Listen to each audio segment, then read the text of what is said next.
इन्हें सेहत के मुताबिक ज़ख़ीरा शुदा अजनास में पाए जाने वाले केमिकल्स या फिर गैसेस, इलेक्ट्रोमैग्नेटिक शुआएं, वायरल इन्फेक्शंस, आलूदगी, फूड केमिकल्स मसलन खाने के जो रंग होते हैं, जनियाती तौर पर तब्दील की जाने वाली ग़िज़ाएँ, सिगरेट नोशी, जहरीला धुआं और ज़रूरी अद्वियात वगैरह कैंसर का सबब बन सकती हैं। सारी इसकी रीज़न्स हैं और दुनिया भर में हर साल अंदाज़न 1 करोड़ से ज़ायद अफराद मुख्तलिफ इक़साम के कैंसर का बाइस मौत के मुंह में भी चले जाते हैं। तो दुनिया भर में होने वाली हलाकतों में से हर 8वीं हलाकत की वजह कैंसर ही है। और अगर पाकिस्तान के हवाले से बात की जाए तो पाकिस्तान कैंसर का शिकार अफराद के हवाले से एशिया का सरे फहरिस्त मुल्क है और पाकिस्तान में कैंसर से जाँ बहक होने वाले अफराद की शरह बहुत ही ज़्यादा है। तो आज दुनिया भर में कैंसर से आगाही का आलमी दिन मनाया जा रहा है। इस दिन का मकसद लोगों को इस मर्ज़ के ख़तरात से आगाह करना है और इसकी रोकथाम और इलाज के बारे में भी इंफॉर्मेशन फराहम करना है। तो कैंसर की वजूहात और अलामात क्या होती हैं और इस मोहलिक मर्ज़ से हम कैसे बच सकते हैं, इस पर आज हम बात करेंगे। हमारे साथ इस वक्त मौजूद हैं डॉक्टर फैसल मसूद हैं, मैनेजर हैं गैर मुतअद्दी अमराज प्रोग्राम के।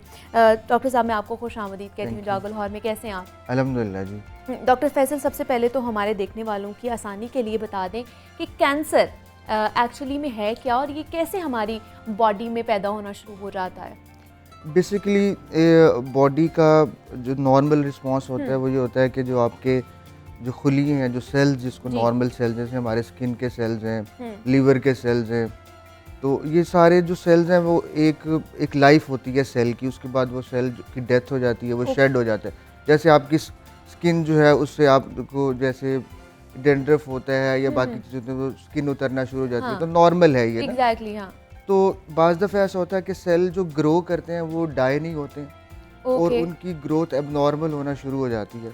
वो एबनॉर्मल ग्रोथ जो है वो ट्यूमर की फॉर्म यानी कि गिल्टी या उस तरह की फॉर्म ले लेती है। वो बढ़ते बढ़ते सेल ज़्यादा इकट्ठे हो जाते हैं। ठीक है। तो वो ग्रोथ इतनी फैल जाती है कि आपका जो नॉर्मल फंक्शन होता है उस ऑर्गन का या उस बॉडी के पार्ट का, वो ख़त्म हो जाता है, वो डिस्टर्ब हो जाता है और फिर डेथ हो जाती है। ठीक है। तो ये एक प्रोसेस है, ये पैथोलॉजिकल प्रोसेस है कैंसर का बनने का। मतलब जो हमें सेल्स नहीं चाहिए होते हमारी बॉडी को, तो वो डेथ होने की बजाय वो उधर ही पलते रहते हैं। बिल्कुल। और वो सारी न्यूट्रिशन बॉडी की और सारी चीज़ें वो लेना शुरू कर देते हैं, जिसकी वजह से फिर कैंसर होने का खर्चा पैदा हो जाता है। हाँ जी, और उसकी वजह से फिर वो जो पार्ट जिसमें वो सेल ग्रो करते हैं, ठीक है, जैसे लीवर का कैंसर है तो लीवर में वो ग्रो करेंगे। ठीक है। तो किडनी का कैंसर है तो किडनी में ग्रो करेंगे। तो वो पार्ट जो है वो डिसफंक्शनल हो जाएगा। फिर और उसके बाद ये फिर सेल वहाँ से टूट टूट के बॉडी के और पार्ट्स में भी जाना शुरू कर देते हैं, जिसको मेटास्टेसिस कहते हैं। ठीक है। तो फॉर एग्जांपल अगर किडनी का कैंसर हुआ है तो वो आपके सेल्स ब्लड सर्कुलेशन से ब्रेन तक पहुंच जाते हैं, तो ब्रेन को भी कैंसर हो जाता है। तो अल्टीमेटली इसका एंड डेथ पे ही हो जाता है। ओके। लेकिन डॉक्टर फैसल, हमें बताइए इसकी बुनियादी वजूहात क्या है कैंसर होने की? किन किन वजूहात की वजह से हो सकता है और किस एज ग्रुप के लिए ये ज़्यादा रिस्की हो सकता है? अब ये डिफरेंट किस्म के कैंसर्स हैं।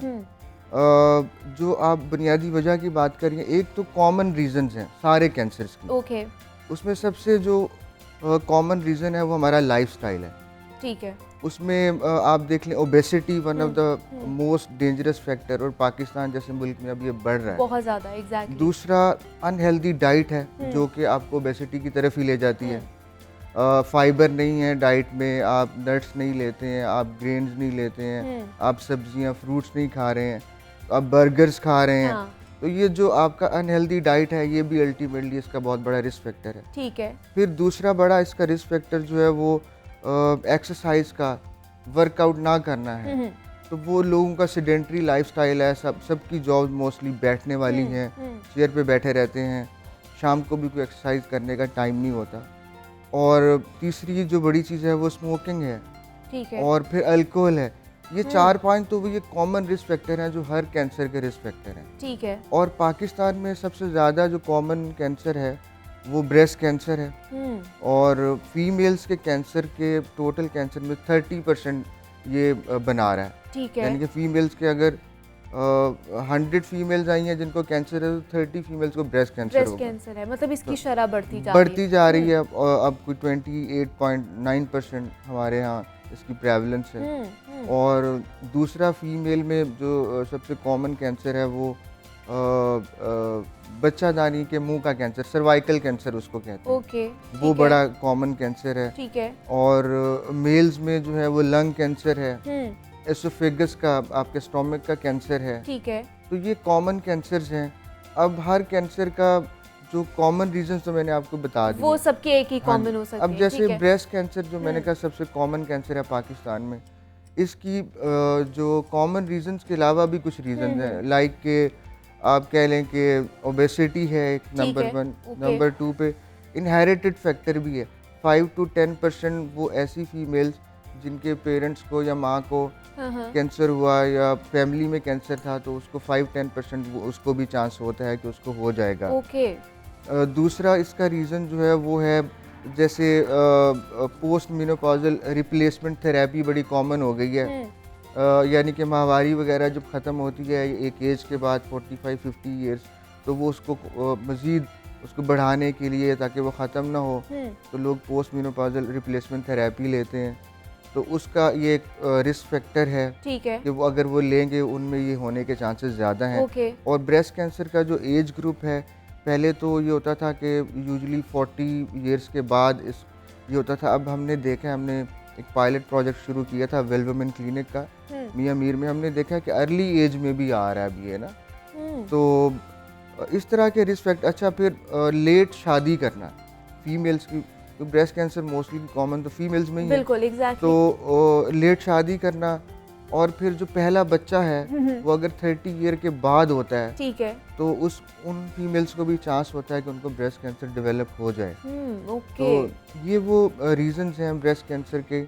और दूसरा जो सर्वाइकल कैंसर जो मैंने आपको जी, दूसरा जी, कैंसर जी। कहा था, उसका जो एक कॉमन फैक्टर है वो ये है कि मल्टीपल सेक्सुअल पार्टनर्स जो हैं, या सेक्सुअल ट्रांसमिटेड डिजीज़, क्लेमाइडिया है, गोनोरिया है, इस तरह की डिजीज़ हैं, तो उसके साथ वो ह्यूमन पैपिलोमा वायरस होता है, वो साथ जो है उसके वो ग्रो करना शुरू करता ठीक है। है।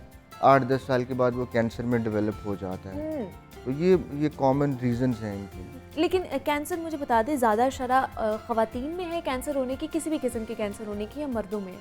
नहीं, ऑलमोस्ट जो है वो इक्वल है, लेकिन क्योंकि ब्रेस्ट कैंसर फीमेल्स में ज़्यादा है। फीमेल्स में ही होता है, और आप देख लें कि 30% बना रहा है वो कैंसर्स का। तो इस वजह से अगर आप टोटल कैलकुलेशंस करेंगी तो ब्रेस्ट कैंसर के ज़्यादा होने की वजह से फीमेल में कैंसर की जो है वो ये तादाद ज़्यादा हो रही है।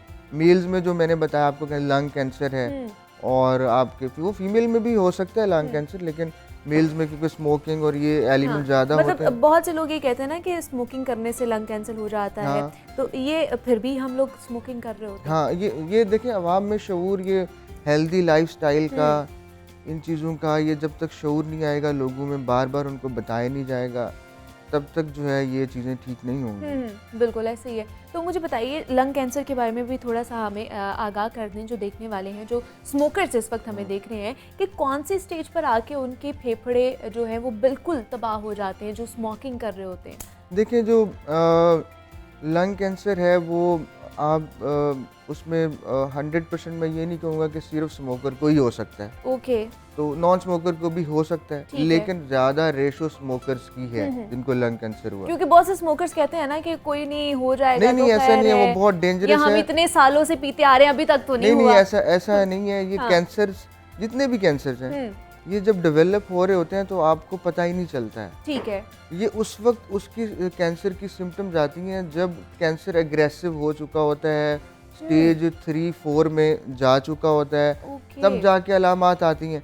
पाकिस्तान में रूटीन टेस्टिंग का तो मैकेनिज्म ही नहीं है। बिल्कुल, एग्जैक्टली। तो प्रिवेंशन की कोई ऐसे सेटअप्स नहीं है कि जहाँ पे आप रूटीन में जाएं, अपने कैंसर्स को प्रिवेंशन के टेस्ट करा सकें।